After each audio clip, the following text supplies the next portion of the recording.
Bonjour à tous, j'espère que vous allez bien. Aujourd'hui, on va voir un nouveau chenil qui va nous permettre de développer et d'améliorer surtout notre travail autour du MPUK. J'ai choisi le MPUK, mais on aurait pu également choisir d'autres techniques qui vont s'appuyer sur ce chenil, qui est un chenil de torsion corporelle. C'est parti.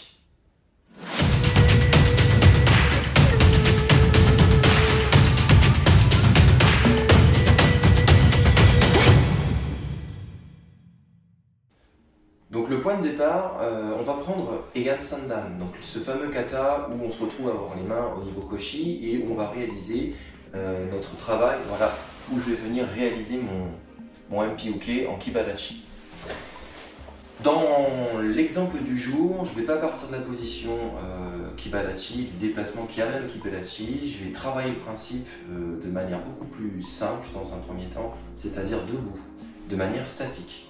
Puis dans un second temps, je vous montrerai comment le principe, je le décline sur un travail avec pivot, donc au niveau de l'appui droit, pour réaliser finalement un MPUK qui permet d'obtenir un mouvement Tai Sabaki du corps associé au principe de torsion corporelle.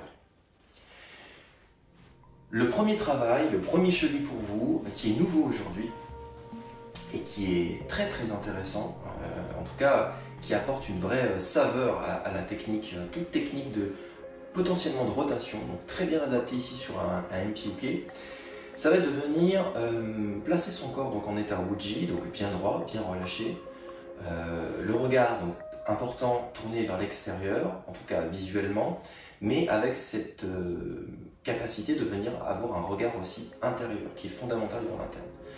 Donc mon regard est projeté, mais j'ai le regard à l'intérieur, une fois de plus donné par les qualités de Wuji, puisque finalement tout est dans Wuji. Aujourd'hui, c'est vraiment une déclinaison du travail de Wuji, comme tous les autres chenils d'ailleurs. Donc, premier travail, je me relâche, j'installe cet ancrage, cet enracinement. Voilà, j'ai la lourdeur du corps qui m'amène à être attiré par cette force de pesanteur. Et plutôt que de venir réaliser ce qu'on voit souvent avec MPUK, juste un mouvement de bassin, vous voyez, qui fait ça, je vais essayer d'être un petit peu plus fin dans le travail. Pourquoi plus fin? Si je réalise ça, vous voyez qu'en réalité, mon bassin bouge bien. Mais il entraîne également mes jambes, il entraîne ma structure haute, donc ce qui est plutôt intéressant, mais les jambes sont complètement flottantes. Donc pour tirer la force, puiser la force du sol à travers la voûte plantaire, donc Yang Chuan, et ramener la force au niveau de la structure, ça ne marche pas. Ça ne marche pas. Même si je vais vite, en fait, le mouvement est complètement désorganisé, désarticulé de l'intérieur. Ce qui n'est pas bon également aussi pour le dos. Si je force sur le dos ici en étant complètement désarticulé, je me blesse le dos. C'est là où intervient la torsion. Donc si j'ai le buste bien droit, ce chenil, je vais venir placer mon axe au bas et travailler, voilà, en torsion contrôlée à travers cet étirement au bas. Okay. Donc bien différent de faire ça avec le bassin et ça où je place cet axe au bas, ce yin-yang, et où je viens maîtriser, contenir ce haut bas et tricoter un petit peu comme une éponge que j'essore, vous voyez, j'essore l'éponge et je conserve, mes appuis sont stables, c'est pour ça qu'il y a vraiment torsion, sinon il n'y aurait plus de torsion du corps, je conserve cette torsion qui me permet de venir garder cet effet d'essorage dans le corps. C'est ce qu'on appelle emmagasiner l'énergie et ensuite je vais venir relâcher cet effet d'essorage de manière naturelle comme un ressort qui reprendrait sa place naturellement. Donc bien différent de faire ça où je bouge le bassin et où derrière je force pour revenir. D'accord? C'est possible de venir rajouter une accélération après une torsion, mais là en l'occurrence, si j'ai juste du bassin, je suis obligé de forcer pour revenir. Alors que si j'installe ma torsion dans mon chenil doucement au bas, je commence à installer cet effet d'essorage, de torsion contrôlée. Donc je dis bien contrôlée parce que si vous allez trop loin, d'accord, vous perdez cette sensation de torsion contrôlée. Donc vous êtes sur une forme de distorsion qui est contre-productive une fois de plus. C'est toujours ce principe du juste milieu. Où est-ce que je me situe dans mon travail? Jamais tendre vers les extrêmes, toujours trouver de bons compromis. La structure s'exprime bien dans un équilibre basé justement sur ce qu'on a vu dans une vidéo précédente, la théorie du yin-yang. Yin-yu en japonais. Donc une fois que j'ai compris ce chenil qui paraît tout simple, mais qui sur un plan interne va nécessiter d'avoir une bonne prise avec la terre, une bonne qualité de Wuji et de relâchement, eh bien je m'amuse à emmagasiner donc cette énergie que je ressens, cet essorage, puis par le relâchement de cet essorage, j'essaie de revenir à ma position d'origine à Shishidachi. J'essaie de le faire de l'autre côté pour équilibrer le travail, donc j'installe bien cette sensation. Hein. Les pieds ont cette présence au sol par un vissage, d'accord? Et ce vissage se répercute sur la structure. Ça, c'est très important. Les pieds ne sont pas juste posés et attendent. C'est pas le cas. Au risque sinon de forcer sur les genoux. C'est pas du tout ce qu'on veut. Ce qu'on veut, nous, c'est équilibrer du pied jusqu'à potentiellement, donc ici à ce point-là de suspension, avec la connexion au niveau ciel. On veut chercher à étirer vraiment de manière complète toutes les fibres musculaires, fascia, masser tout le corps à l'intérieur. Ce qui est bénéfique pour l'organisme, puisque vous essorez vraiment les fibres et vous les relâchez. D'accord? Une fois que vous avez ça, vous avez compris cette mécanique de torsion, c'est là qu'interviennent tout ce qu'on a vu dans les fois précédentes, le travail d'équilibrage avec le yin-yang au niveau des bras. Donc si je pars sur ma technique MPOK, je vais utiliser cette qualité donc, de torsion corporelle à laquelle je vais venir travailler, donc associer mon travail de bras. Donc vous voyez que mes bras ne sont pas placés comme ceci, mes bras viennent rajouter une forme de rondeur, un vide à l'avant qui me permet d'amplifier mon travail du sternum. Point de précision sur le travail du sternum, si vous forcez comme ça vers l'arrière du dos pour chercher à ouvrir, ce qui pourrait être une bonne idée, eh bien vous perdez également la structure. Il est important de comprendre que quand je travaille comme ça en rondeur, que j'ouvre les bras qui expriment une amplification du travail au niveau du sternum, Kyokutsu, je vais en fait contrôler, une fois de plus, comme la torsion, je vais contrôler cet état de renfoncement du sternum. C'est une sensation à l'intérieur comme une aspiration au niveau du dos. Je rajoute mon yin-yang, donc au niveau des bras, comme vous pouvez le voir. Il existe d'autres formes qu'on ne va pas pratiquer ici. On pourrait envisager de mettre les mains vers l'arrière. Le problème dans cette forme-là, si vous débutez, c'est que vous risquez d'être dans une distorsion.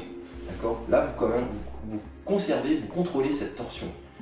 Cette prise à la terre verticale, torsion, plus l'installation yin-yang avec les bras. Donc j'incline mes bras pour imaginer par exemple une attaque qui va arriver de manière frontale, que je vais venir dégager grâce à cette zone-là. Donc ce chenille de torsion doit vous amener à travailler l'axe et grâce à cette torsion, de pouvoir amener naturellement le travail du bras. Puis une fois que le bras arrive, je vais amplifier le travail énergétique pour ressentir la zone qui va défendre, pour pouvoir venir ensuite réaliser mon Hakai, mon Fajin, pour pouvoir transférer la force. Bien entendu, le transfert de force n'est pas obligatoire. Vous pouvez travailler en contrôle, comme ceci, et ne pas exploser à chaque mouvement, ce qui pourrait aussi vous retarder. On verra plus tard comment on pourrait potentiellement lier les gestes pour ne pas exploser à chaque fois. Donc ici, j'installe ma structure et je ressens ma structure. Important, les genoux, ne s'affaissent pas sur le côté. Je préserve l'état de mes genoux et là, j'essore mon corps. Et cet essorage me permet d'unifier la structure de haut en bas, associé à mon yin-yang, au niveau des coudes, on en a parlé sur une vidéo précédente. Et donc là, je commence à avoir une qualité de geste qui me permet de ressentir mon travail de structure. Dernier point, c'est les jambes. Les jambes, imaginez que vous avez un ballon qui est conservé entre les jambes quand vous faites ce travail-là. Une fois que vous avez ça, vous amusez, comme j'aime bien le faire, à accélérer pour essayer de voir si, dans la vitesse, le mouvement opère. Toujours avec cette qualité de structure. Donc je m'installe, voilà, et je laisse placer, exprimer mon travail de structure dans le mouvement. Je le refais une fois, relâchement du corps, voilà, et je place mon mouvement de manière à conserver cette torsion plus ce travail du Kyokutsu intériorisé qui permet d'ouvrir le dos de l'intérieur comme une aspiration, donc fusionner à ma torsion et je reviens. Donc vous voyez cette qualité de torsion fusionnée à un yin-yang plus un dos étiré, donc un principe d'ouverture-fermeture, ça aussi on pourra en parler, me permet d'arriver à ressentir finalement le corps autrement, plutôt que de faire juste, même si je vais vite, j'essaie de souffler en même temps. En fait, c'est désorganisé, Là, c'est connecté. Voilà pour la première partie. Deuxième partie, on va décoller le talon arrière, qui va nous permettre, et là c'est subtil, on va rentrer dans des choses assez fines, c'est pour ça que j'ai préféré commencer par la statique au niveau pédagogique. Sur la dynamique, c'est plus dur, parce que déjà, il y a un côté proprioceptif, on va venir déplacer le corps.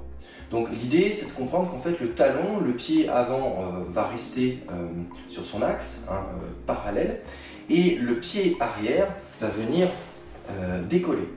Okay, donc, l'idée, à partir de là, c'est de comprendre qu'on va garder cette qualité de torsion malgré le déplacement. Il va falloir trouver cette torsion. On est sur un mouvement circulaire, donc essorer cet axe. Avoir du haut bas de l'étirement, mais également l'essorer.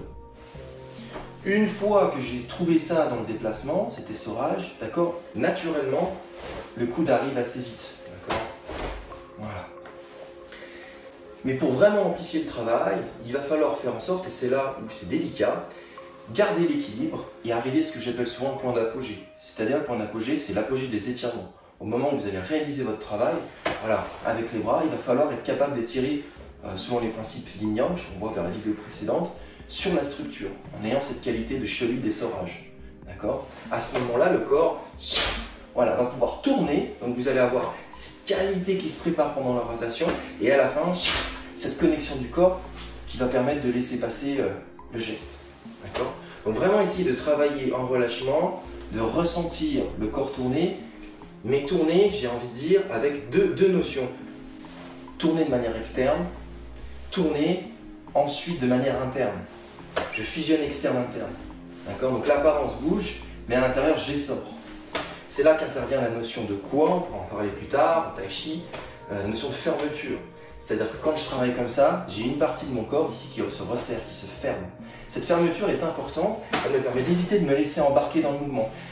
C'est pas une erreur, je peux me laisser embarquer dans le mouvement, par exemple pour un mouvement transitoire, mais là je vais perdre ma qualité de torsion sur le mouvement circulaire. Donc je perds un petit peu d'optimisation de mon geste. Tout dépend bien entendu de l'intention. Si vous voulez vraiment percuter très fort, si vous voulez défendre souplement, voilà, un petit travail peut suffire. Ensuite saisie, caqueté, je saisis, puis je renvoie. Tout dépend de la nature de ce que vous voulez faire. Mais si vous voulez vraiment travailler cette propagation de Nagatsu, voire être connecté et puissant sur un travail, cette qualité de torsion-là est vraiment intéressante. Comme un bon plat, elle va vous donner une saveur complémentaire, intéressante au moment du travail. Voilà, et donc je terminerai par ça. Quand vous avez réalisé ce Tai Sabaki, ne vous laissez pas embarquer, d'accord ? Fermez le coin. Ici. Ici. Plus fermeture Kyokutsu, plus torsion de l'axe. Voilà, et à ce moment-là, le mouvement peut se réaliser. Il peut se réaliser également sans l'expression du Hakei, du Fajin. Je peux réaliser le travail souplement. Je suis bien planté dans le sol, le talon d'école me permet de déplacer le bassin. Le point ici est fixe, celui-ci se rapproche et ferme. D'accord ? Donc il y a une fermeture du dos, fermeture ici, torsion de l'axe au bas. Voilà. J'enlève la main qui se trouve à gauche pour laisser passer la technique. Voilà, ici. Et le corps, comme une résonance, s'installe. Voilà ce qu'on pouvait dire aujourd'hui sur le travail du shuri, le travail de torsion qui est passionnant. Vous pouvez vraiment, même dans les katas, vous poser des questions. Je peux vous aider par exemple sur Manji-uke. Quand vous êtes sur Manji-uke ici, dans le kata, par exemple vous prenez Basai-dai, ici vous êtes en torsion, d'accord, sur le travail ici. Vous êtes en torsion sur l'axe, d'accord. Donc cette torsion me permet vraiment d'emmagasiner une énergie et ensuite de pouvoir la relâcher pour revenir derrière. D'accord, donc c'est vraiment ce principe de j'essore l'axe, j'emmagasine et je relâche. J'essore, je relâche. Vous verrez que la qualité du geste est différente et l'intention dans le corps est également différente. On est sur un travail structurel et toute la difficulté après, c'est de réussir à y imbriquer dans des travaux à deux. C'est là que le chemin est encore plus passionnant. Voilà, n'hésitez pas à vous abonner, à partager, à liker la vidéo, ça fait plaisir. Merci aux nouveaux abonnés qui font confiance, qui suivent la chaîne. Merci pour les commentaires, ceux qui laissent des commentaires, des retours. J'espère en tout cas que ces éléments-là apporteront un petit peu de nouveauté dans votre travail. Toujours matière à explorer. Et je vous dis à très vite.